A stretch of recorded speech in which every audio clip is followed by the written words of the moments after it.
So hello and welcome to Revsportz. I am Shubhayan Chakravarti and this is our final video from the city of Gold Coast.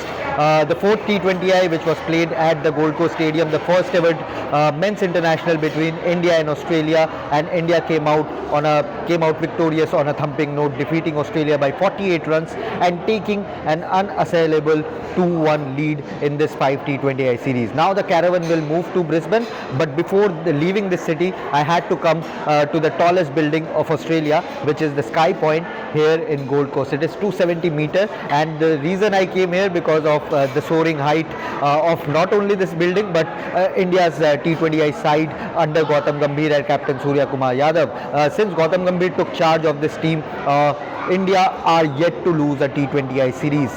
They have won, of course, they have won the Champions Trophy and the Asia Cup under Gautam Gambhir. Even in multi-nation tournaments, Gautam Gambhir's Team India's record remain intact, remain unbeaten. But in terms of playing bilateral series in this particular format, which we have multiple times said that this is India's best format at this point. And again, despite experimentation, despite making so many changes into the playing 11 constantly throughout the series, you have seen India excel really well. And of course there are some places, some areas which Gambhir and the team management would like to improve going forward, but their record, Surya Kumar Yadav as captain, Gautam Gambhir as the coach, their record remains really good. Against Sri Lanka in difficult conditions, they went there, clean swept the Sri Lankan team on Sri Lankan soil, which is a tricky area to play given the kind of dry wickets you get,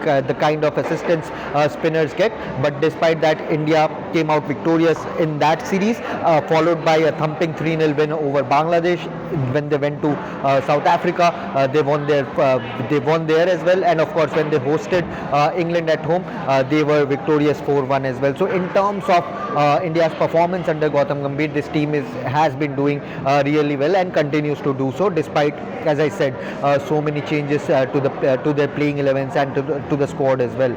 Now we will talk about a few talking points going forward for the fifth T20I. Can India look to make some more changes to their playing 11s? Can they try other French players now that they can't lose this series?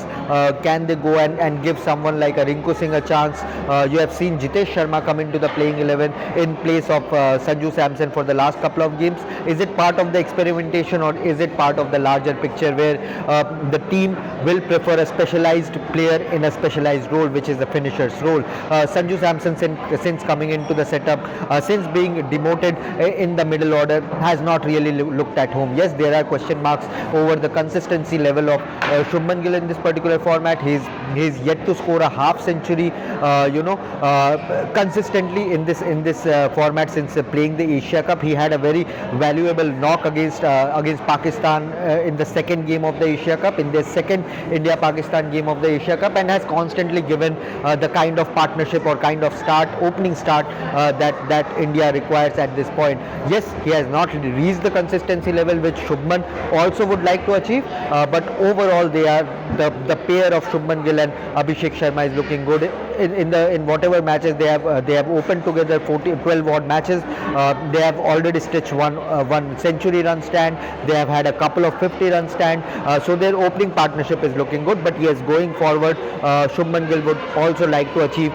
some level of consistency in this particular format. In ODIs and Test cricket, he has done really well in the last couple of years, especially in Test cricket. The way he has kick-started his captaincy stint, it has been really remarkable. But he needs to achieve some sort of consistency in this particular format, and that is why the think tank has trusted Shubman Gill to steer this entire batting unit, which is packed with some explosive players, be it Abhishek Sharma at top, striking at more than 200 strike rate, a really good average of 35. So Abhishek Sharma is at the is one of the first names that you would pen down in that playing 11, followed by Surya Kumar Yadav. His form has also been questioned by a lot of critics. He's getting those starts, he's getting those quick fire starts, but is not really really able to kick on from their 20s, 30s. He's getting regularly, but he's not getting those 70s or 80s, which can change the momentum of the game for the Indian team. Now coming down the order, Sanju Samson, call it unfortunate, call it the part of the experimentation, or call it the part of the longer vision for the Indian team. He has not really looked at home at that number 5 spot. Even at the nets, when you see Sanju bat, yes, there are a couple of shots here or there, but mostly they are not a perfect result of a net session. So Sanju's place in the team, Sanju's place in the middle order, can India look to give him a longish rope when they take on South Africa, when they take on New Zealand at home in the build up to the T20 World Cup? That is a question mark. And now Gautam Gambhir's tactics going forward when they play the home series against South Africa, the T20Is in particular, will be pretty interesting. Have they finalized a perfect 11 or 12 that you require to win the T20 World Cup, or will you see more changes, more chopping and changing, more experimentation in the South Africa home T20Is? Now let's talk about the bowling part as well. Akshar Patel, since Ravindra Jadeja's retirement from this format, Akshar Patel has become one of the Mr. Dependables of this team. In Test cricket, we talk about KL Rahul, we talk about Jasprit Bumrah, but in this particular format, Akshar Patel with both bat and ball has been a very, very reliable option. You can bring him at any point of time to give him a ball, be it power plays, be it middle overs. I haven't seen him bowl a lot in the death, but he does his role whenever required. So Akshar Patel with the bat, whether you send him at 5, whether you send him at number 8, like was the case in Gold Coast, he has always delivered. He has always played to the role, and he has somewhat mastered this role of a floater with the bat and with the ball as well. So his position in the team continues to grow. Now we have to talk about Washington Sundar as well. When Washington Sundar, I was there in that New Zealand home series. Yes, we were clean swept by the Kiwis. It was not a good result. It was one of the bad memories of India playing at home in Test cricket. But it was also the emergence of Washington Sundar. He was called into the Test squad from Ranji Trophy. He joined the squad for the second and third Test, and from there he picked up wickets as well. And from there, the graph of Washington Sundar has kept going upwards, be it in the ODIs, be it in the Test format or the T20Is. Washington Sundar is becoming a crucial and integral part of this India's next gen of players. And Washington Sundar, we saw him pick wickets, 4 wickets previously in this series. He has scored 49 unbeaten in blistering fashion. Yesterday also in Gold Coast, he picked up a couple of crucial wickets down the order. So Washington Sundar, whenever he has been given the chance to bowl in different parts of the match, in different stages of the match, or whenever he has been given that opportunity to bat on in different positions, he has always delivered. So Washington Sundar's rise continues to happen under Gautam Gambhir and Surya Kumar Yadav. One other player who has really worked on his bowling is Shivam Dube. Yes, we know him for his spin bashing ability. We know him as a reliable finisher for the team, the way he has batted in the T20 World Cup final, in the Champions Trophy, or any other bilateral matches. Under Gautam Gambhir, under Surya Kumar Yadav, Shivam Dube has been one of the mainstays of this middle order. Yesterday he was promoted at number 3 in tough conditions, in a difficult ground. He came up and gave you those 20 odd runs which was required at that point, along with a partnership, a very handy and a crucial partnership with Shubman Gill, and with the ball, be it sharing the new ball with Jasprit Bumrah in the final of Asia Cup, or his overall contribution in the Asia Cup with the ball was mighty impressive. He continues to do so here in Australia as well. Even yesterday, if you look at that short ball which got the wicket of Mitchell Marsh, I think that was a very crucial wicket to give India the kind of momentum that was needed at that point. So Shivam Dube continues to work on his bowling. He praised Morne Morkel, he praised Gautam Gambhir, Surya Kumar Yadav in the press conference yesterday to give him that freedom to bowl freely without thinking of his economy rate or runs that he is conceding. So that is the kind of freedom this team management is giving to the players. They are young, they are still finding their feet properly in international cricket. Some of them might be pretty nervous that if we don't perform, we might be kicked out of the team, but that is not the case.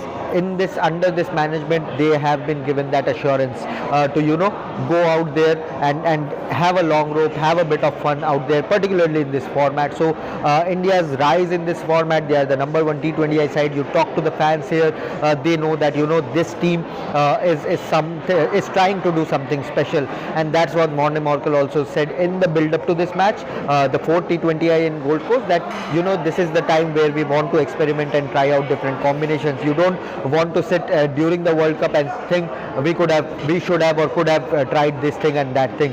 So this is the time where they are experimenting all things up. Yes, with the ball, Arshdeep Singh, Jasprit Bumrah, they have been doing really well, but I would like to see more wickets up front from Jasprit Bumrah as well. That's what he is capable. He has been bowling some really good spells with the ball, economical in this series, but wickets, he has been picking wickets down the order, not up front with the new ball. That is what I would like to see from Jasprit Bumrah, but overall this team is shaping up extremely well in the build up to the T20 World Cup. Now home series against South Africa, New Zealand, you will see them fine-tune their tactics even more, and of course the players who have been locked in to feature in the road to the T20 World Cup, they will have to perform consistently. But going forward in the Brisbane T20I, the final match of this entire white ball leg, 3 ODIs, 5 T20Is, it has been a very hectic series for not only the players but for the media travelling along with the team here. But for now, that's what we live for, to get those special moments, to see that spell of Akshar Patel, to see Shubman Gill grind out, to see Surya Kumar Yadav barking those tactics to the players out there. So this team is gelling really well. This is a special bunch of young players. There are some experienced guys as well, but they are coming up really well. But in Brisbane T20Is, I won't be surprised if the team gives the chance to a Rinku Singh, who is yet to feature in this particular series. I won't be surprised to see Sanju Samson back in the playing 11, because again, you can't lose this series. The maximum you can do is draw this one, and I think India, with all their experimentation, would be pretty happy even if they are going with a 2-2 draw in the series. Of course, they would want to win the series 3-1, but all the players who will come into the playing 11, if there are changes in the final T20I, they are well capable enough to make this team win. And don't forget, we are missing Hardik Pandya in this setup as well. So plenty of things to talk about in the build up to the Brisbane T20I. Will continue to give you all the coverage, and yeah, this is what it is. Team India has already left for Brisbane. Now we will embark on our journey to Brisbane. We can go by a quick drive, we can go by a quick train journey. So yeah, we'll continue to give you all the coverage. One final destination, Brisbane, the Gabba, where India have had some quite good memories in the recent past. Yes, we remember that when where Rishabh Pant and Shubman Gill played those iconic knocks. We remember the last time India were here in Gabba during the Border Gavaskar Trophy. It was a rained out match, but we remember the joy in that Indian dressing room when they saved the follow on. Akashdeep, Jasprit Bumrah fighting it out with the bat. So this venue in the off late has given India some good memories. So we would hope the men in blue win the final T20I, make it 3-1 and go home victorious. So yeah, that's it for this video. Keep watching Revsportz. Like the video, hit the subscribe button, and behind me is the iconic coastline of the Gold Coast. Thank you so much for watching.